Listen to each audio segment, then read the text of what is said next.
Now, it's interesting, right? We've put forward a number of proposals that can affect this.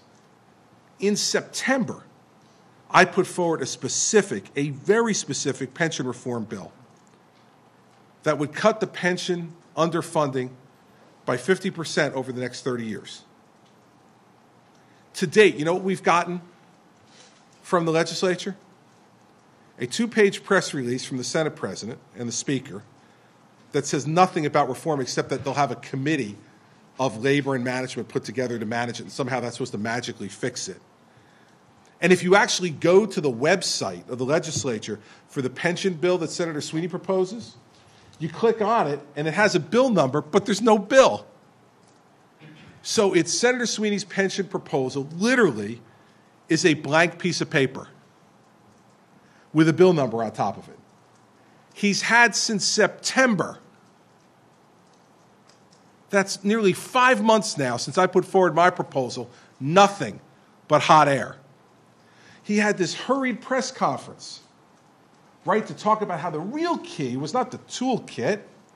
The real key to property tax reform was shared services. And I'm going to come forward with a shared services bill, and I remember hearing him on 101.5, right? I'm going to come forward with that shared services bill to Jim Gerhardt, I believe, and he said, Jim, boy, the governor's going to like it. Well, let's see, that was December, I think. It's November or December. Nothing. No bill on shared services. Senator Sweeney stood at this podium in July and said, pension and benefit reform will happen. We don't have a bill yet on health benefit reform. Nothing. Despite the fact that it takes up $4.3 billion of this current budget and increasing 40% over the next 4 years if we do nothing. Nothing on that. Senator Sweeney stood at this podium and said, we will get civil service reform done last fall.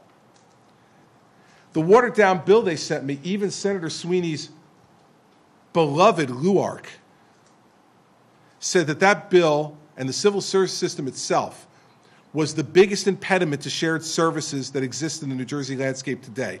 Yet, the bill I conditionally vetoed did not allow towns to opt out of civil service, and so it remained a major obstacle. So no civil service reform. We sent back a CV on sick leave and vacation leave abuse. That really has a very simple proposal. Sick leave is to be used when you're sick. And if you're lucky enough not to be sick, then you shouldn't be able to cash it out for hundreds of thousands of dollars. A second taxpayer-funded retirement for people who are already entitled to a taxpayer-funded retirement under the pension system, which is the underpinning of your question. The fact is that they've done nothing on this issue. It is nothing but hot air and 2-page press releases with bullet points. That's not the way you fix the big things in New Jersey. It's not the way it gets done.